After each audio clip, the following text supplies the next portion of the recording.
What up, everybody? This is your Cosmic Homegirl, and I am doing a forecast for all of us for the month of May 2020. Can you guys believe the year is almost halfway over? Like, damn near halfway over 2020.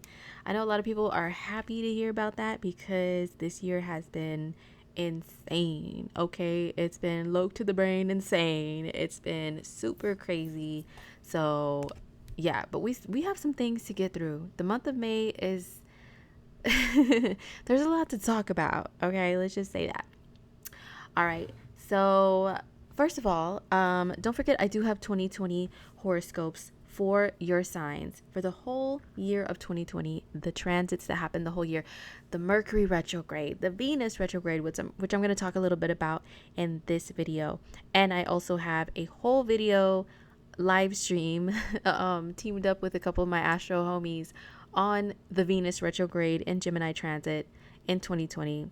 I also have a video on Venus squaring Neptune specifically in May of 2020, so you may want to check that out. But I have horoscopes for your sign that are covering Mercury retrogrades of the year, Venus retrogrades. Mars is going to go retrograde too in a couple of months. And we have eclipses and the nodes are switching signs this month, which I'm going to talk about as well. And in the 2020 horoscopes per sign, I do emphasize where that's going to affect your life for the next 18 months. Okay, so you guys want to check those out. They are on my website. I do have a link in the description box to where you can go and you can get yours and be prepared. Okay, so just for us all in general, what does the month of May look like? Well, okay, we have several things popping.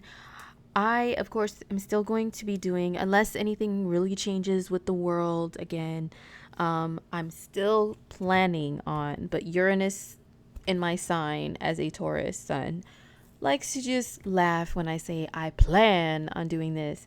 But I plan on still doing the weekly horoscopes in the month of May, okay? So there's some aspects that are more detailed and shorter termed that I will cover in the weeklies. But the bigger aspects I will cover in this month forecast, okay? So this whole month we do have Venus squaring Neptune, like I mentioned. Starting in the very first few days of May, this aspect is super strong, you guys, because look, Venus is at 19 degrees of Gemini, right? Neptune is slower moving. It's at 20 degrees of Pisces, where it'll remain in that realm around that degree for the whole month of May. It's going to be like around the 20th degree of Pisces the whole month. Let's see. It will be at the 20th degree of Pisces the whole month of May. See right here? Okay. So because of that, and Venus is going to go up to 21 degrees here in Gemini, and then it's going to go retrograde. So it'll be hovering around a square aspect to Neptune very strongly as we start off the month of May. And what does that mean? Well, like I said, I have a whole video on it, but it's basically like anything revolving around things that Venus rules, like money, love, your material possessions, your values, like how you value yourself and your material world and all that stuff. You want to be a little bit more cautious with it because Neptune can cause confusion and losses, okay? This is, however, a very creative aspect. So if you're already a very creative person or a very spiritual person, because Neptune rules the spirit realm, it rules spirituality and your intuition and psychic ability and telepathy and all that stuff. So there can be a lot of like, more spirituality coming through for those who are more tapped into that, and also creativity. You can just because this aspect, it takes you outside of the norm when it comes to your material world, when it comes to the practical physical world. So being out of touch with that, it could be kind of dangerous to some regard, but in some areas, like I said, with spirituality and creativity mostly, it can be an advantage to be tuned into this aspect, okay? But when it comes to relationships, yes, there can be some confusion. that may need to be cleared up or avoided. When it comes to your finances, yes, avoid being swindled or swayed or making purchases that are like just flat out stupid. Okay. That can happen, or losing track of your debit card, your keys, your wallet, your glasses, small items that you carry around a lot. You can have that happen too. Or even losing track of your cash money. If you carry cash around, you can easily do that this whole entire month. Okay. But yeah, go check out my Venus square Neptune video. But I just want to mention it because I go in date order. And on the 3rd and 4th of May, this aspect is going to be exact. Okay. So on those days are when you really want to be extra cautious of people being deceptive when it comes to relationships, or when it comes to money, or you deceiving yourself with either, or losing track of things. Okay. So on May 5th, that is when a really big event happens. It is when the North and South nodes change signs. Okay. They go back. The North and South nodes that rule fate and karma and destiny. And I like to look at, I'm like weird and visual, and Pisces moon, we're weirdos. Okay. So if you look at the symbols for the nodes, well, this website I use, sometimes it annoys me. They don't even show the freaking South node. Okay. But they do show the North node, and just remember the fact that the North node, whatever sign it's at, and degree, the South node is exactly opposite. So when it's at 2959 in Gemini, what's the opposite sign of Gemini is Sag. Okay. So South node is at 2959 Sag. Okay. So just keep that in mind. Even though we can't visibly see it. Oh, so irritating. But so they switch signs. They go backwards through the zodiac, the North and South nodes of the moon. And the North node is like, okay, look at the symbols. Like they look like a horseshoe magnet. You know what I'm talking about? So to me, that represents the magnetic pull that the North and South nodes have. Like the North node, north is up, right? So it's magnetically pulling you up in a certain direction. So you could become super obsessed with that area of life wherever it's transiting, super obsessed and super focused in that area. Whether if you're wherever Gemini lands in your chart, you're really like just straight up on a mission in that area, and you may try to have tunnel vision and not let anybody or anything get in your way. So if you're like, for example, I'll just use Virgos, especially Virgo risings. Gemini is your 10th house of career. So Virgo risings are going to be super focused on career. You can have big opportunities come to you. You could just be really obsessed with success during that time. And wherever the South node is at, it's magnetic too, because it is the same symbol, it's just flipped, right? So there's still that horseshoe magnet effect, but it's like drawing you down. It tries to weigh you down. Okay, so it's like trying to pull you and anchor you down in the opposite area. So like I use the example of Virgos, right? Virgo risings. The South node is going to be in Sag, which is your 4th house, which is your family life and your home life. So that area of life will be trying to pull you down and be demanding of you, when the opposite end, which is the North node, you will be yourself like, I gotta win here, I gotta win, I gotta win, I gotta win. I kind of think of the nodes as like Pac-Man. Like, if any old school heads are here listening and the game of Pac-Man from any generation, from the 80s, 90s, 2000s, whatever, there's different video game systems that have Pac-Man games. Okay. Even my kids they know what Pac-Man is, but anyway, so it's like, how Pac-Man is like, like just chomping it away. You can feel like that wherever the North node is at.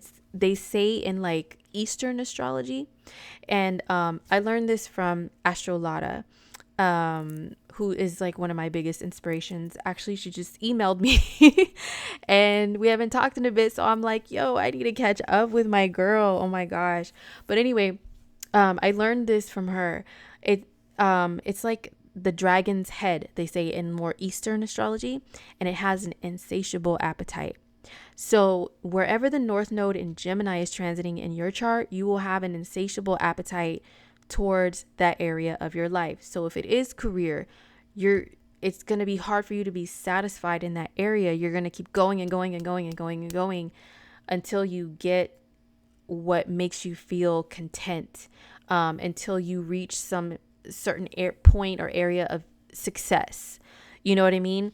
If it's relationships for you, like if you're a Sag or Sag rising, maybe it could be relationships. Until you get the right relationship, you may be having an insatiable appetite and maybe dating and dating and dating like a lot of different people, until you find that one person that makes you feel content. You know what I'm saying?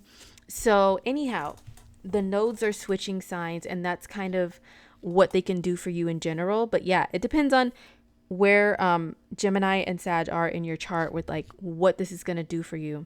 I would say collectively, Gemini,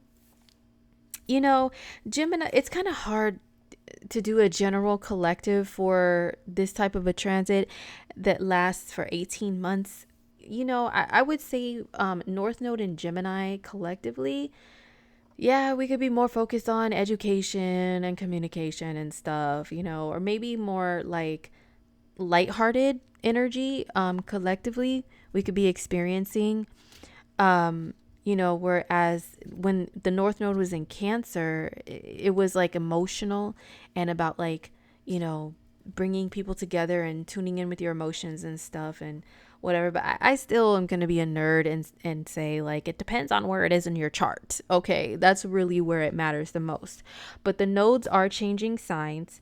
The last time the North Node was in Gemini and the South Node was in Sag was from October of 2001 to April of 2002. Okay.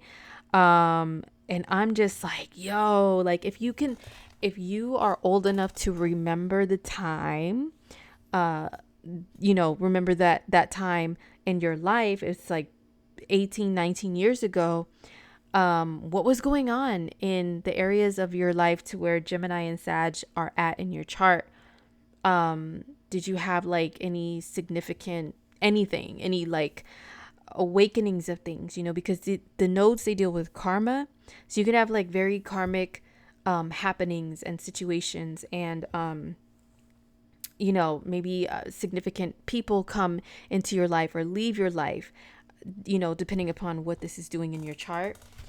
Some awakenings of things really happen. And then don't forget that wherever the North and South nodes transit, whatever signs they're in, that's where the eclipses are going to be at, or the eclipse cycles are going to begin to be in those two signs, Gemini and Sagittarius. So we will in June have our first eclipse in Sagittarius on the Gemini Sag axis, with the full moon there in June. Okay. And that's going to set it off. And it is going to begin an eclipse cycle that is a repeat of 2001, I want to say. Yeah, probably like 2001, 2002. Okay. So once again, if you're old enough to have, some significant life changes happen like 18, 19 years ago, then there could be a repeat of that. And it's that just gets my mind going like, whoa, like I remember where the nodes were, and I remember what I had going on at that time, and it was a pretty crazy time, man. Pretty crazy time in my life. So yeah, if you guys can remember anything in your life, then please share, please share your stories and your experiences below, like where it's at in your chart, and or even the transit of the North and South nodes in Cancer and Capricorn that we just finished up. If you have any stories or experiences about where they were in your chart this last year and a half, and what that did for you, then yeah, let us know, because we all learn from real life experiences here. At least that's the way I like to teach, not just regurgitating nerdy facts and data, you know what I'm saying? So yes, I encourage sharing, most def. Okay. So the nodes switch from to Gemini and Sagittarius May 5th of 2020. Okay. So on the 7th, we have a full moon in Scorpio. Mwahaha, full moon in Scorpio. Mwahaha. People always like make a big old deal about it, like if it's this evil full moon. Well, I mean, in Scorpio, it is intense, and the full moons, the moon is like emotion, so it is a very emotionally intense full moon. No doubt about that. But it looks like it happens very early in the morning on the west coast of the U.S. and A. Like between 3 and 4 a.m. Let's just say that. So if you are, so yeah, it's pretty much on May 7th, full moon in Scorpio. That means the sun is here in Taurus, the moon is in Scorpio. You know, this axis is lit up. So wherever that is in your chart, that's where it's the most significant as far as like what it brings to us. Usually full moons can bring things to a head.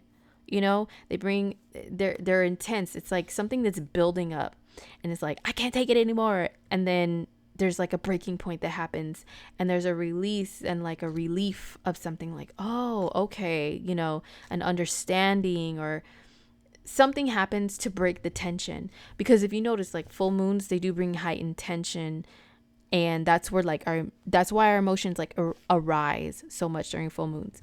So the tension has to be broken somehow, and that's usually through some sort of resolution, figuring something out, finding something out, bringing things to the surface, to the light, to clarity, because these are two luminaries. The sun and moon are luminaries. Yes, astro nerds, we say they are planets, okay?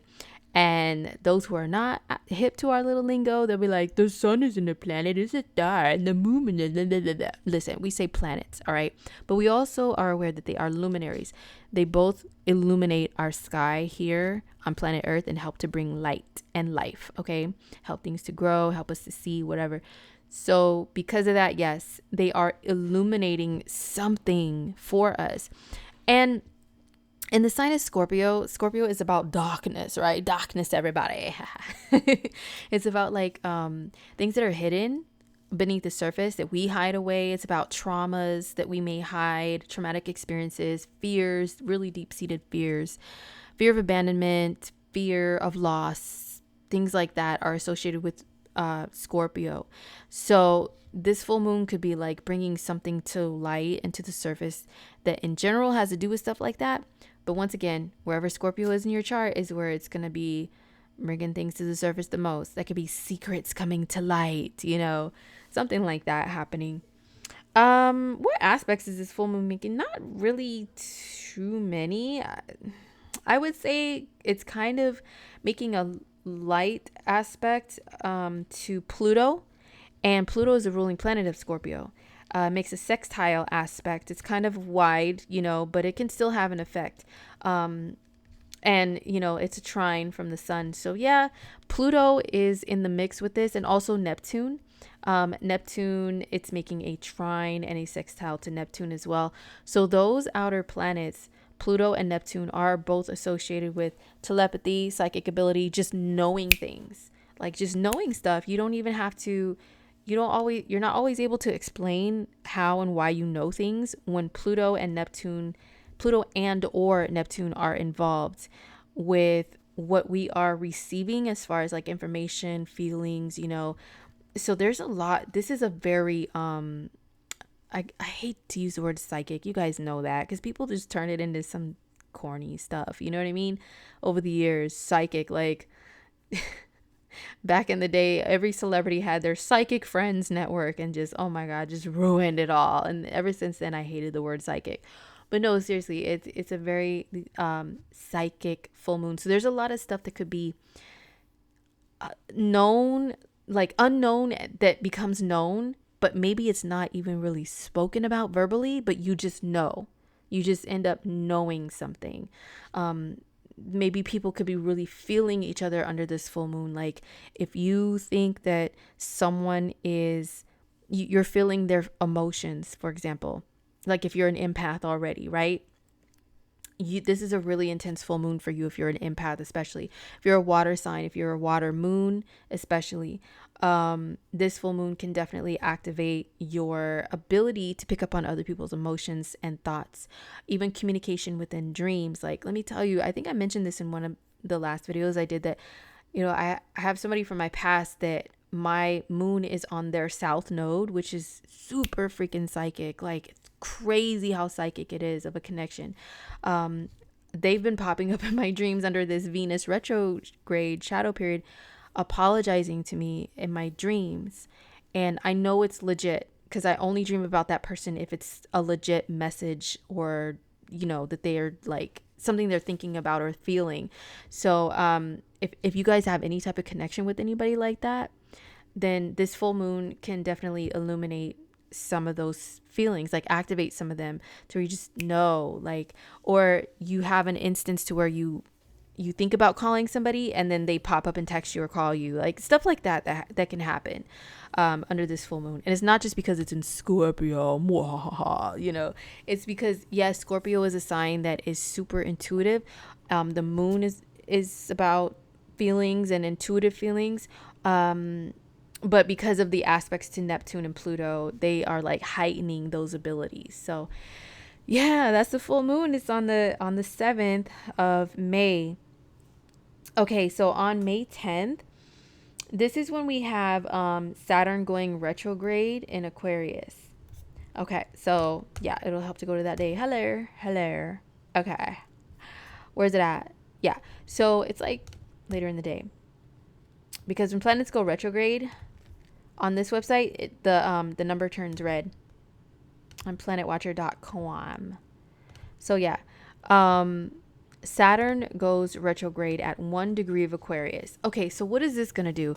So Saturn, it goes retrograde every year. So it's not like a huge, rare phenomenon or anything like that.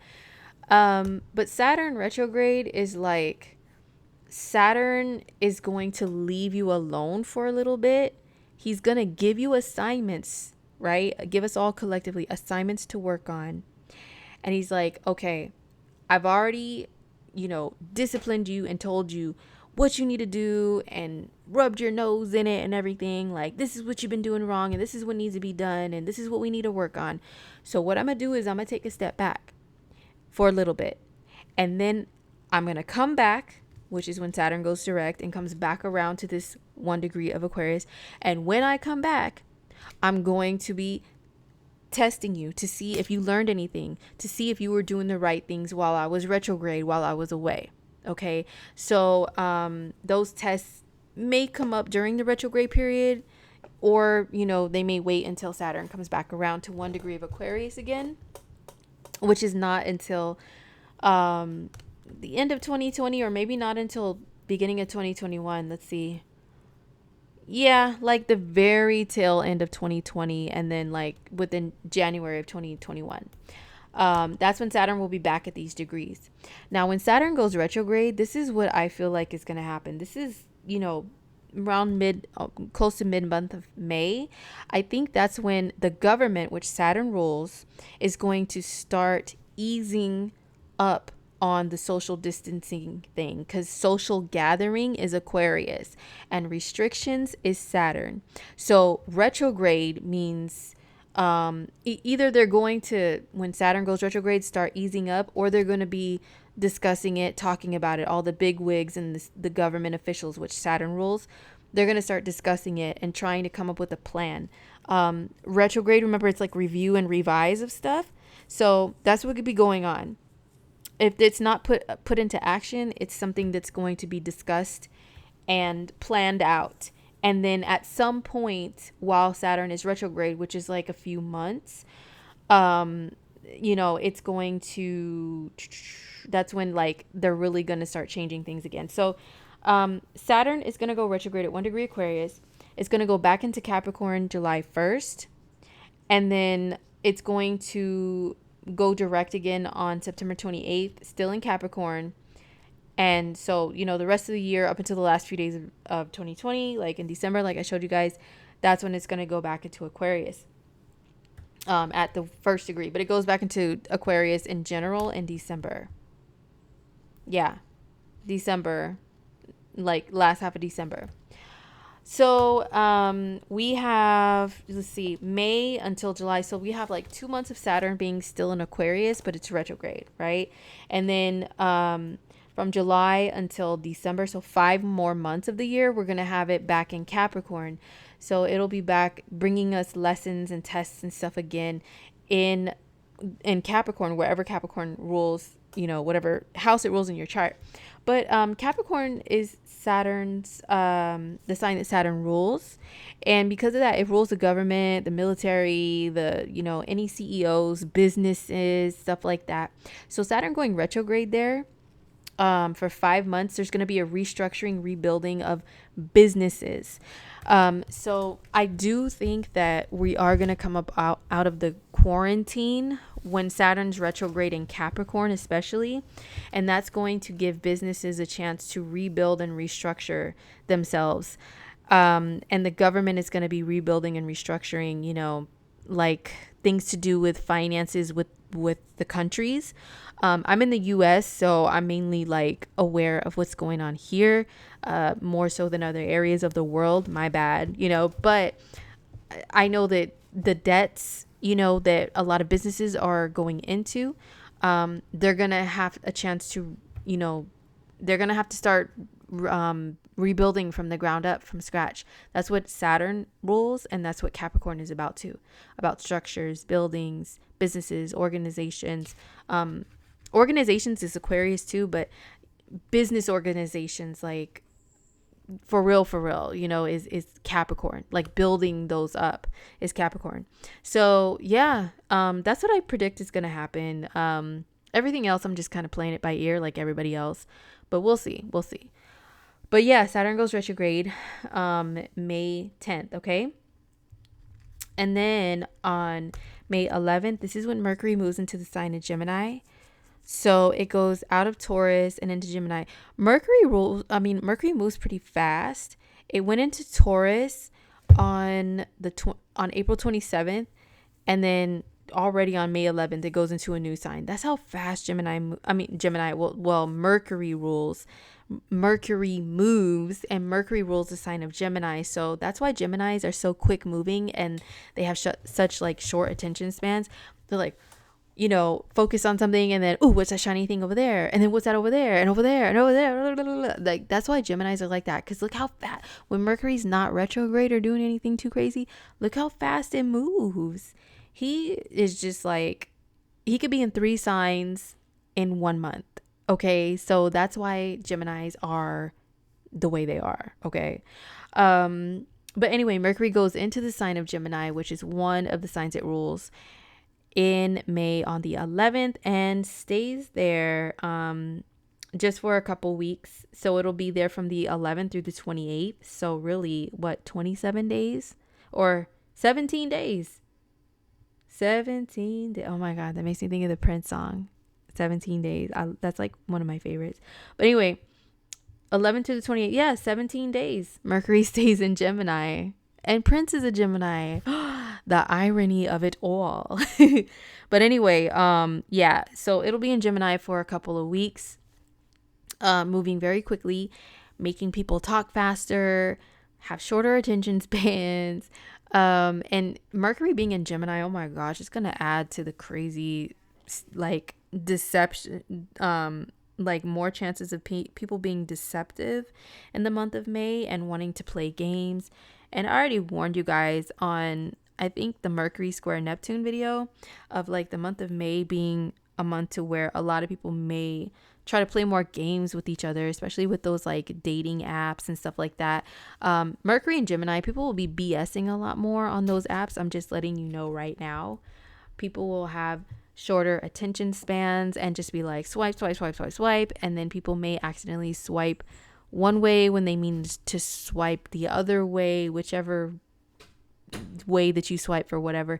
Listen, I downloaded a dating app for like 5 minutes just to see what the whole thing was about and how they work and everything. But yeah, I only lasted 5 minutes before I just deleted the whole thing and was like, no, I'm sorry. This is not for me and my Venus and Taurus. Okay. I just did not see anything interesting at all. I was just like, blah, blah, blah, blah, blah. Okay, no. But from what I hear, some people like to go on those apps and really converse with people and really try to get together with people. But I think there's going to be more of like people just really BSing and saying, oh, yeah, yeah, yeah, let's talk, yeah, and then disappearing. Oh, yeah, yeah, yeah, yeah, we'll meet up. Yeah, yeah, yeah, yeah, yeah. And then they disappear. It's just all talk just for fun, not really to have like plans to thoroughly stick to, and not much follow through with conversing or meeting up. I think people will have more of that going on, just a game playing. It's like a video game with humans in it, like for real humans, okay? So just be mindful of that if that's something that you guys do out there. Or just people, if you are looking for something more serious, I think a lot of people will just be really wanting to play around when we have Mercury enter Gemini and then Venus is there and it's retrograde or in shadow and then squaring Neptune. Just be aware of that a lot of people may not stick to what they say in May when you're dealing with them, okay, especially with dating and stuff. But yeah, Mercury goes into Gemini from the 11th through the 28th. So on the 12th, we have Mars moving into Pisces. Okay, where's he at? Yeah, so exactly like around 9 p.m. Pacific time in the US, and then, just work your time zone or whatever to figure out the rest. But Mars goes into Pisces, and Mars will be in Pisces until June 27th. So we have a month and a half of Mars in Pisces. Mars in Pisces is a lover, not a fighter, just like Michael Jackson. I'm a lover, not a fighter. And Michael Jackson was a speculative Pisces rising, but he's also Pisces moon. And Pisces is a sign that really is about unconditional love and like loving all beings that are living, animals, plants, humans, whatever, and even insects. Like I've known some Piscean people that they don't even like to stomp on an ant or even a cockroach. Ugh, I'm like, yo, just ooh, any creepy crawly creatures. I'm a Pisces moon too, but I'm still like, man, get that out of here. Like that's nasty. But there's some that won't even hurt. There's this little saying, wouldn't hurt a fly. I remember hearing people say that growing up. You wouldn't even hurt a fly. Some people, yes, who are very Piscean in nature, they don't want to hurt any living being. And Mars is a planet that is about hurting people sometimes. I mean, physically, like it's aggressive. It's about fighting and war and raw, that's Mars energy. Kicking butt and asking questions later, that's Mars energy by nature. But when it's in Pisces, it's kind of like more wishy-washy. It's like doesn't really know where it's going. So when Mars is in Pisces, it could be like our sense of direction is not as like direct as Mars. Okay, it's not as like, and if there's conflict that comes up, Mars in Pisces is less likely to want to like fight, or like really dive into like the conflict and be up for the challenge. It's more likely to be like, no, how about we just kumbaya and just get along, guys? That's Pisces energy, very hippie like. How about we just get high or drunk, man, and just, just chill out instead of fighting. Who cares? And it's like that, but it's also like Mars can be our direction, you know what I'm saying? Like physical direction, like where we're going, literally, if you're walking or you're driving or whatever. And when it's in Pisces, it's easy to get lost. It is kind of like, whoa, where am I going? I forgot. But wherever the wind takes me, that's where I'll go and just go with the flow. Woo, like that's how Pisces is. Pisces rules the ocean and water, large bodies of water. And so it's kind of like you're being carried on a wave. Waves go up and down, right? So how you're moving about and your sense of direction can be very up and down and unstable. And it's like 1 minute it's this, and then the next second it's this, and then, so that's kind of how Mars and Pisces can act. It is good for maintaining peace, I guess. But yeah, there can be confusion because Mars and Pisces, as much as I adore the sign of Pisces, and it is one of my own main signs, Mars and Pisces combined with Mercury in Gemini, Venus in Gemini, squaring Neptune in Pisces, this is really going to be a month, you guys, where people are going to really try to pull all that ghosting stuff. And it really will be annoying because Mars and Pisces is a sign that could be notorious for ghosting too. Um, all the mutable signs, pretty much. All the mutable signs, yeah, could be notorious for ghosting and just disappearing without an explanation. And it's just like, like they just whistle while they're walking away with their eyes shifting around, like, whatever, I'm just gonna, all right, I'm gonna head out and hope that nobody notices that I'm just taking off. That's how the mutable signs can act a lot of times. This Mars and Pisces, oh my gosh, yo, just stay away from the F boys or F girls, whatever it is that you deal with, because especially if they are a mutable sign, Sag, Gemini, Pisces, Virgo, oh my gosh, the flakiness will be too real in the month of May, let me tell you. And if you are mutable, come on, don't be on your BS like that, okay? Just communicate with people clearly. Even though all these energies are immutable, like activating like that want and need to just disappear and think nobody sees you, but really it's all in your head. Don't pull any of that. All right, just be straightforward with people as much as possible and be clear, okay? All right, I just can't stress that enough because like my earth sign energy hates that stuff so much. Like, we discussed that in that Venus retrograde video that I did with some of my astro buddies, how much I really despise ghosting when it comes to like dating, especially. Like, come on now, dog, come on, man, you can just talk, okay? Like, why the disappearing acts is so stupid. So yes, okay, I can't stress it enough. Just don't be annoying like that. Don't be disrespectful and just disappear. Just talk to people, okay? So Mars and Pisces, it is very good energy for combining physical movement with art and creativity and just flowiness, so if you're a dancer, for example, Mars and Pisces is your jam, man. This energy is like so like legit. It's like really dope for dancers because it's movement to music and creating art with movement and with your body, your physical body. So really good for things like yoga too, because Pisces is spirituality. So any types of yoga or anything like that, martial arts, Pisces, Mars and Pisces is really good for stuff like that. Okay, so that's what's going on this month. And then on the 13th, that's when there's a lot going on in the middle of the month. A lot. 10th, 11th, 12th, 13th, 14th. Yeah, look at that. Okay, so then on the 13th, this is when Venus goes retrograde. Where's she at? Yeah, Venus goes retrograde at 21 degrees of Gemini. I'm not going to elaborate too much on it because I have like 2 freaking videos on it already. But pretty much Venus retrograde, a time of review and revise, hopefully bringing some clarity, but there can be some confusion though for some people because of the square to Neptune when it comes to Venusian matters. Okay, so that is how you feel about how you look, what you're attracted to, who you're attracted to, and why. You could be really going over that. The ghosts of relationships past, honey, yes, they will come back. Whether that's in your own mind and memory, or like me, they'll pop up in your dreams, okay? Or maybe they will pop up in person or in your inboxes or DMs or something like that. Maybe it can be wanting to give apologies because Neptune rules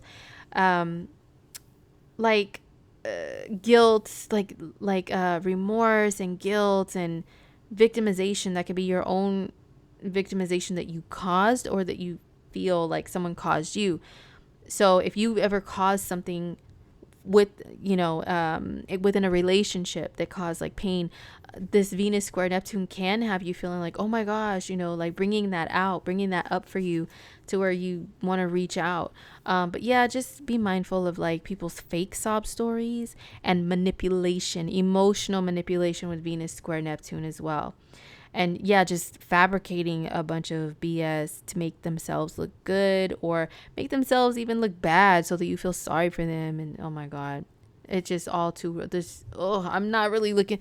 Yo, you guys, I'm gonna be serious. Like, I'm not fear mongering, and I know I'm supposed to be spiritual guru who like brings hope to the world and all this crap. But yeah, look, I keep it all the way real. I'm gonna say I'm not really looking forward to a lot of stuff in May. Just dealing with people. I just look. If you deal with me and you know me personally and you're listening to this, just please don't be a liar or ghost or anything. Come on, just don't waste my time and don't waste anybody else's time out there. Okay, just don't. All right, a lot of time wasting can go on, especially with Neptune. Neptune dissolves time. It doesn't care about time. But just respect people, okay? And yourself, all right? Jeez. Anyway, okay. So, Venus retrograde on the 13th, and it'll be retrograde until June 24th, and it will stay in the sign of Gemini the whole entire time, okay? So the whole month, the whole month of May, I guess you can count it as Venus retrograde because of the shadow period. But once we hit May 13th, it actually, the illusion of Venus moving backwards in the sky, it really does begin, and it's in full effect. Okay. So until June 24th. The last time we had Venus retrograde in Gemini was May 15th of 2012 until June 28th of 2012. So there's only like a few days difference between this Venus retrograde cycle in 2020 and the Venus retrograde of 2012. So if you are old enough to have experienced that and it be a significant memory for you, something very significant happened in your life, then please share like Venus retrograde in 2012, what went on for you. Okay. When it comes to love or money, I will just share this. I don't think I shared this in the live stream with my friends because we were chatting and we kind of would get off, track a little bit here and there because the conversations were so good. But the only thing I can remember about Venus retrograde in 2012 in Gemini is that's my 8th house, which can deal with money in some way. And I know I started a new job during that time. And when Venus was retrograde, I had only been at that job for a month. And they were already I was already on edge there, let's just say, dangling off the freaking cliff by only a few fingers at that job. And that's because my trainer / supervisor manager was a bitch. Oh my God, I couldn't stand her. Oh my God. She was horrendous, a nightmare to work with and work for.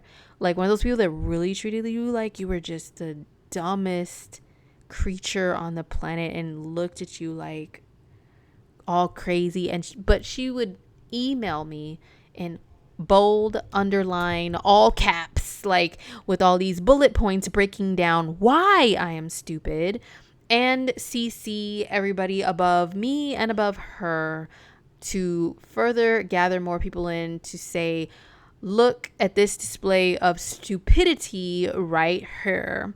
So they can join in and say, what is the logic in this? Oh my God.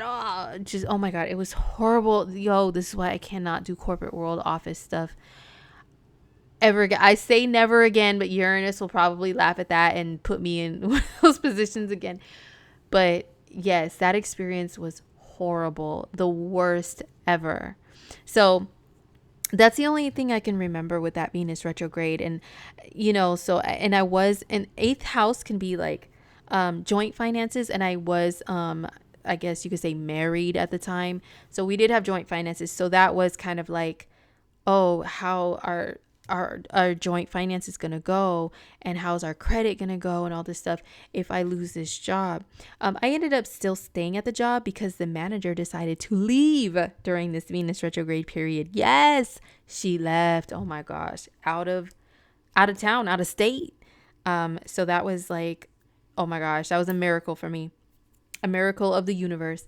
But anyway, what happened to you guys in 2012? If you could remember, please share below. Okay, so yeah, this is a repeat of 2012's Venus retrograde. So on the 14th, this is when Jupiter goes retrograde. There's a lot of stuff popping in May, you guys. Jupiter goes retrograde. So we will have Saturn, Jupiter, and Pluto all retrograde at the same time. And then, but Saturn is in Aquarius. Let's see, when does Saturn goes back into Saturn goes back into Capricorn in July. So in July, let's see, are Pluto and Jupiter still retrograde? July, yes, Jupiter retrograde, Pluto retrograde, and then Saturn retrograde back in Capricorn. Okay, so yeah, so in July we will have all three retrograde in Capricorn. I can tell you guys, even though we're only looking at May right now, but in July there's really going to be like the restructuring of like businesses and corporations and all that, with three planets that are major outer planets retrograde in Capricorn. Most def. Okay, so that's gonna start, like the wheels are going to start turning in May with all of that stuff in the middle of the month. So like I said, they're going to start easing up on the bands of what's called the social distancing stuff. They're going to start easing up mid-May. It may not be like right away everything is just reopened magically. It's like gradual, you know. That I think they may do that. But once again, this is speculative because astrology can show like the potential for things to happen, but once we get there, like what else does fate and free will like say about the situation, about, what hand do they play? Part do they play in the situation to see what really does happen? But the probability and chances of things, yeah, astrology can definitely show that. But I think, yeah, mid-May, things will start gradually easing up or be discussed. Okay. But yeah, Jupiter goes retrograde in Capricorn from May 14th until September 12th. So for 4 months, we have Jupiter retrograde. Now, Jupiter retrograde is like Jupiter's blessings that it usually gives are kind of like slowed down and stunted, and maybe opportunities that Jupiter gives and the optimism and like, the really big grand things that Jupiter promises, those are going to slow down and kind of be cut back a little bit while he is retrograde. Okay. So if you have any opportunities that come up wherever Capricorn is in your chart when Jupiter's retrograde, just be mindful of this period with things having the potential to not really stick or be solid. Or, a lot of times Jupiter can be like people promising more than they could deliver. Oh, yeah. They could talk up a good game. But then when it comes down to it, it's like, oh, you know what? You see what happened was. So, sometimes that can happen during that period. So just be aware of that. But yeah, we have it for 4 months, Jupiter retrograde in Capricorn. So on the 20th, we have the sun moving into Gemini. Sun in Gemini on the 20th. Taurus season is going to end. There will be no more personal planets in Taurus until next year in 2021. For Tauruses. So yeah, we have the sun is just going to be trailing along in Taurus.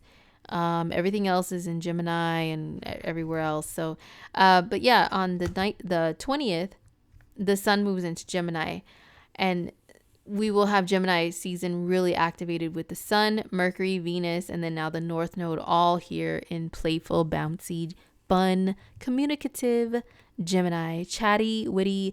I ain't the one that gossips. You ain't heard it from me. No, you haven't. Gemini. Okay, your brain is like 50 tabs are open on a computer screen. Gemini, yes, that's all going to be in full effect towards the end of May. So sun in Gemini, sun's going to be here until June 20th. Now, what's actually good and fun, what's good and positive about this, Gemini energy is a lot of fun. Okay, Gemini energy loves jokes, pranks, memes, just quick-witted humor. That's all going to be in like super present for all of us when it's Gemini season. So if you think people are like sharing memes now and now people are doing all those little TikTok videos of themselves doing goofy dances and like skits and stuff like that, just wait until Gemini season is really, really in full effect. There will be so much more of that. It's going to be hilarious. Like, I really like Gemini season for that reason. Is the fun, man. The fun of just like the lightheartedness with the conversations. They don't always have to be so deep, you know? They could just be about some BS and cracking jokes and laughing about stupid stuff. So that's what I like about Gemini energy. It's bouncy, it's fun, it's youthful. So your inner child and goofy self can come out a lot more easily. So yeah, the sun's gonna be here for 30 days exactly. So from May 20th through June 20th. So happy birthday to all my Gemini people. Hopefully the quarantine will be lifted by the time Gemini's sun, the season of the sun being in Gemini at least, comes around and your birthdays come around, because maybe you guys can like be the ones to really usher in the party starting again. You know, maybe things will start opening up and like Geminis will be like, hey, you know, come to my celebration of my birthday at blah blah blah restaurant or bar or club or whatever, and you guys can kick it off. Okay, so I'm really hoping for that, because you guys really know how to party. Tauruses, like, we know how to party too, but we're really chill people. But Geminis really know how to like turn it up. Okay, so we'll see what happens when you guys' birthdays come around. So on the 22nd, this is when we have a new moon in Gemini. Let's see, where's that? We have a new moon in Gemini. So we'll have the sun and moon together in Gemini, birthing something brand new, illuminating something, and the newness. That's what Gemini is about anyway, right? New things. So yeah, new moon in Gemini. That is wherever Gemini is in your chart, pretty much. I mean, generally, new moon in Gemini can mean like, oh, new beginnings with communication and opening up communication. Maybe something comes to light that you have to just talk about and speak about, yada, yada, yada. But yeah, where's Gemini in your chart though? Like, where's it at? But Gemini, the new moon in Gemini, it will be making a trine aspect to Saturn. Looks like that's really the only significant aspect that I could see it making. It does make a square to Mars too, so there could be something that is tense and frustrating. That maybe there's something that's cleared away. I do find that new moons tend to like clear something away too, in order to welcome a new beginning in. Okay, so but this moon is square Mars and trine Saturn, so there is like some sort of pressure, some sort of tension that has to be relieved in order to welcome in like something new. Okay, and I always say, like, when there's a new moon, you know, it's dark in the sky, so you can't really see it. And if you do any type of rituals or anything, even write things down or keep things in mind to manifest during a new moon, then keep in mind that once you start to see the moon in the sky again, even if it's like just that sliver crescent moon, you know, in the 2 weeks after building up to the full moon, that's when you may start to see things come to light, and new opportunities. Like if Gemini rules like one of your work or money houses or career house, for example, maybe on the new moon something can start or begin or end. Yeah, but for some people it's like, oh, I didn't see it on the day of the new moon, that means wah, it's just not happening.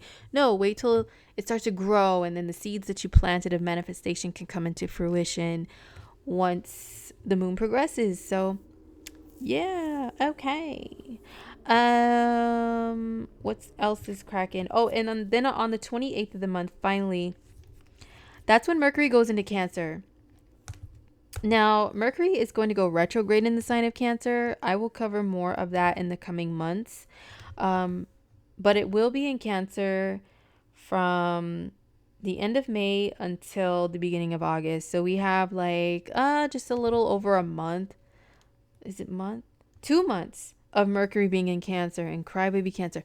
Mercury was retrograding Cancer last year in the summer too, in 2019. Oh my gosh, it was emo, and it was like it wasn't too bad. I think Mercury retrograde in Pisces is worse than Mercury retrograde in Cancer, to be honest. Mercury was retrograde in the water signs in 2019, and now in 2020 it's like a repeat of that too.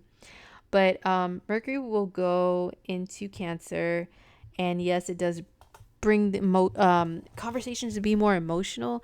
And Mercury in Cancer is not direct. They're very much about subliminals.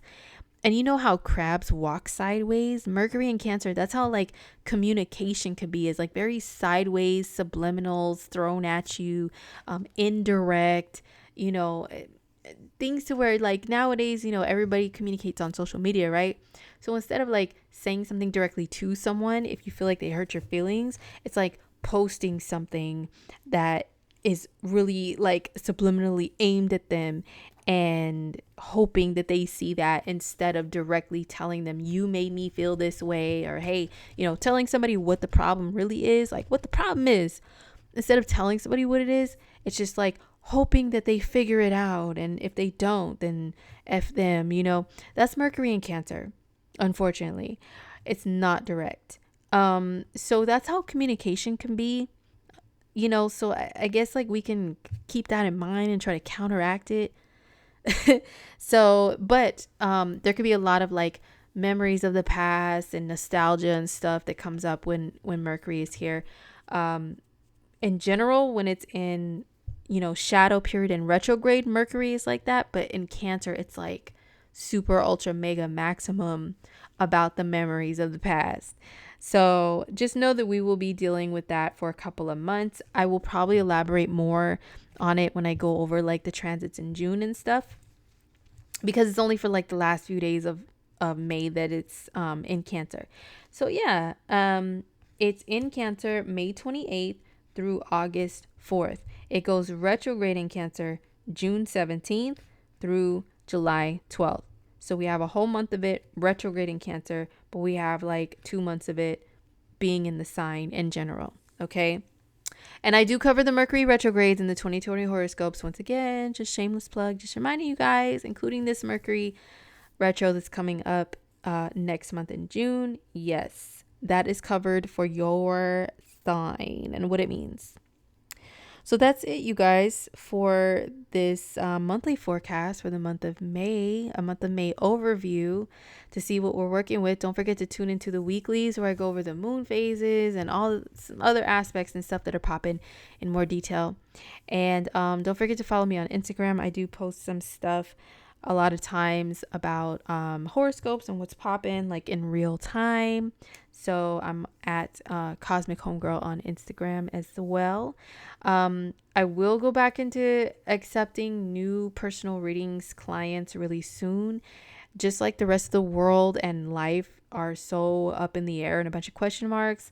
Yeah, until the question marks are resolved, I am not advertising taking any new clients at this time.